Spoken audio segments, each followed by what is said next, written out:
15 games on the slate in Major League Baseball Friday, August 29th. We're going to break down every single one of those games. Come up with the best bet for all of them right here, right now. Greetings, everybody. Welcome back to the show. And if you're joining us for the first time, welcome to the jungle. I've got a bet for every single game in Major League Baseball for Friday, and I'm going to leave two links for you in the comment section of this video. The first link is to my $5 favorite play of the day, and it's a play that I'm beyond confident in. And brother, if it doesn't hit, I will give you my $5 favorite play for free on Saturday.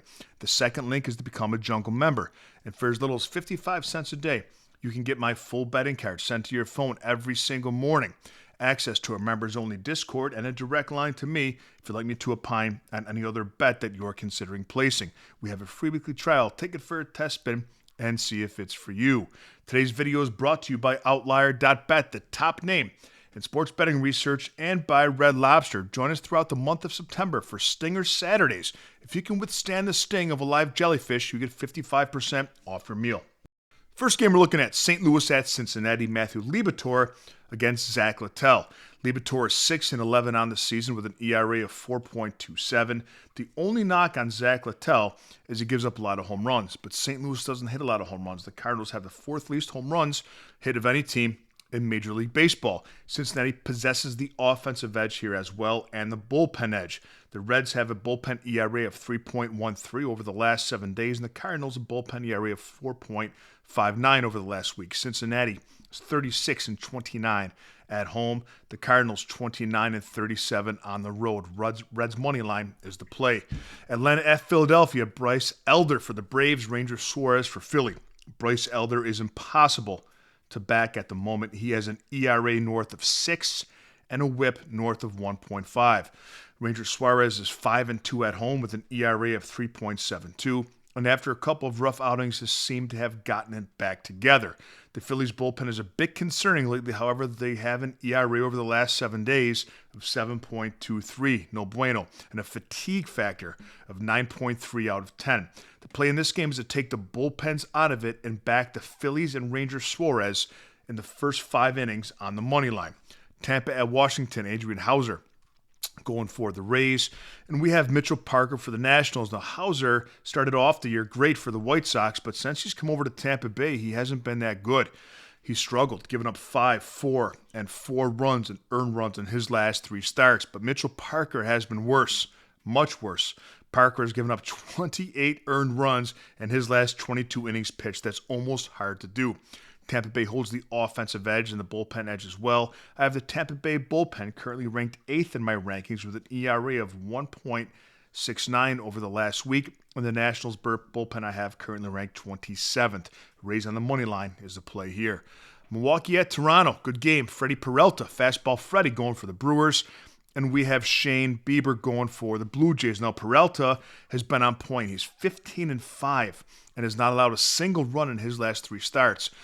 Bieber has been back for just 1 game, looked good in that game, but not enough of a sample size to go on. Both offenses are top-tier offenses, and both offenses are in very good form.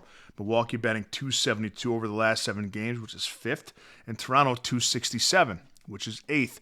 Where do we find an edge in this game? Both offenses could outdo one another, and both starting pitchers are good. Peralta, though, we have more to go off on the sample size. Well, the biggest edge in this game is the bullpens. And that's Milwaukee's bullpen having the edge. I have them ranked 4th on the season. Toronto I have 21st. Toronto's bullpen also has a fatigue factor, according to my rankings, of 9.2 out of 10 over the last week. Because they're on the road, the Brewers are plus money on the money line here. I think that's the play. Milwaukee to win the game straight up. Miami at the New York Mets. Yuri Perez going for the Marlins. We have the Major League debut of Yonah Tong for the Mets. So let's talk about Yonah Tong for a minute. The Mets rushed him up through the minors, and they're calling him up early because of the struggles that Kodai Senga has had. Is he ready? Well, we don't know. He's been good in the minors, but it's a tough ask for a kid to be pushed up quickly like this in the middle of a playoff push. The Mets right now just 2.5 games ahead of Cincinnati for the final wildcard spot. The Mets bats have been on fire. They have the best team average in baseball over the last 7 games with a team average of .327. I'm not betting against the Mets here, but I'm also not backing the young pitcher. The play in this game is the Mets team total over. Pittsburgh at Boston. Mike Burrow's going for the Pirates, and we have no official starter yet for the Red Sox. Burrows is currently a tough pitcher to back. The Pirates have lost 3 of his last 5 starts, and he holds an ERA north of 4.5. I need to know more about what the Red Sox are doing here for a starting pitcher for a full handicap. But both these bullpens are in good shape. Both bullpens have an ERA of under 2.5 over the last week and a low fatigue rate. I think the play in this game is probably going to be Boston on the alternate run line of -1. Seattle at Cleveland. We have the volatile George Kirby going for Seattle. And we have Logan Allen going for the Guardians. Both these pitchers have eerily similar, almost mirror image numbers. But Cleveland has a much better bullpen. It's funny, these teams have 2 different big advantages. Cleveland has a better bullpen.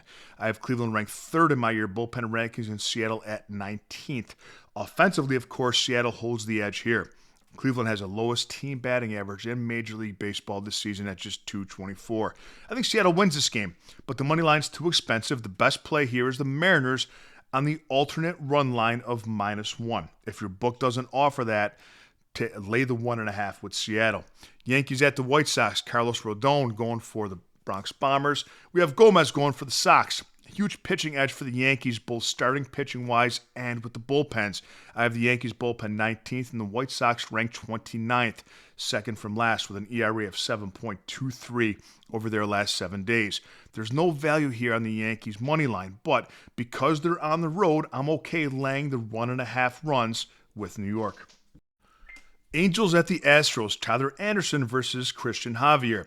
Anderson is not a good starting pitching option, and the Angels' offense is ice cold. They've scored just 18 runs in their last 7 games, which is 4th least in Major League Baseball. The Astros' bullpen's in good form, just a 3.18 ERA over the last 7 days. The Angels' bullpen has given up more home runs than any bullpen in baseball. Because the game is in Houston and the Astros are much better at home, you want to find a way to back the Astros, but it's too expensive money line and run line-wise. What you want to play here is the Houston team total over.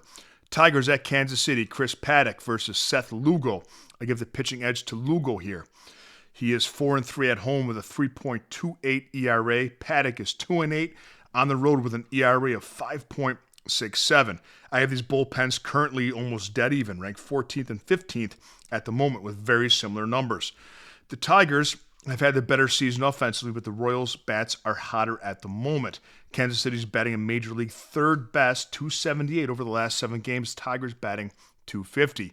Kansas City is 36-30 at home. The Tigers have lost 4 straight games. I like the Royals here on the money line. San Diego at Minnesota. Uncle Nestor Cortez versus Zebby Matthews. Cortez is easy to pick on, and he had a rough start coming off the EL, but since then, he's been pretty good. He's certainly been better than Zebby Matthews, who holds a 5.30 ERA and a whip of 1.52. San Diego has a better offense and the best bullpen in baseball, according to my calculations. And they're playing meaningful baseball at the moment for playoff seeding. Padres are staying around -120. On the money line, on most books, that's the play here. Cubs at Colorado. Cade Horton against Germán Marquez. Horton has been unbelievable this season. He's allowed 1 earned run or less in 7 straight starts. Marquez has allowed 10 earned runs in his last 3 starts. Obviously, a lopsided starting pitching matchup here. And I have the Cubs bullpen currently ranked 7th in their current form, and I have the Rockies at 27th. The Cubs have been rough recently to back. They haven't won many games in the last month, and it's kind of tough to back them to turn it around, especially when the money line is more than -200, and even the run line is -140. The play here is the Rockies team total under. Texas at the A's. Jack Leiter. Hey, that's Al's kid. Going for the Rangers against Jeffrey Springs for the A's. I give the starting pitching edge to the Rangers here. Leiter has had an above-average season, nothing crazy, but above average, and Jeffrey Springs has allowed 10 earned runs over his last 3 starts. If I were to cap this game 2 months ago, the Rangers would have a huge bullpen edge. But in their current form, the bullpen edge goes to the A's. I currently have their bullpen ranked 11th. They've been really good the last month. Over the last 7 days, the A's bullpen has an ERA of just 2.86. And the Rangers, I have 22nd this week with an ERA of 4.50 and a fatigue factor of 9.5 out of 10. At home here with their ability to mash offensively, A's on the money line is the play. Arizona at San Diego. Zach Gallen, the goggled one, against Blake Snell. Gallen has had a rough year, but he's been better as of late. In his last 5 games, he hasn't allowed more than 3 earned runs in any of them. He's held 3 in 2 of them.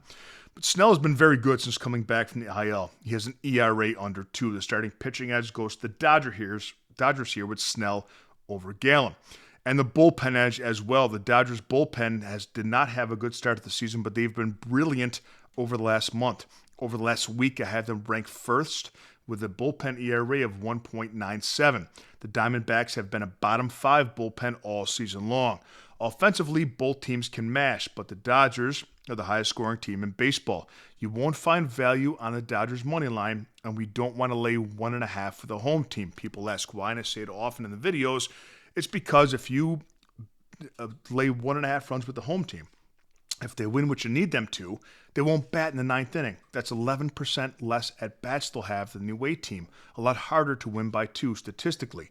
So what we want to do here to play in this game and games of this type, we want to take the Dodgers on the alternate run line of -1. That way, if they win by 1, you push, you don't lose as if you took the -1.5. Last game we're looking at, Baltimore at San Francisco. The Dean of Mean, Dean Kramer, versus Robbie Ray.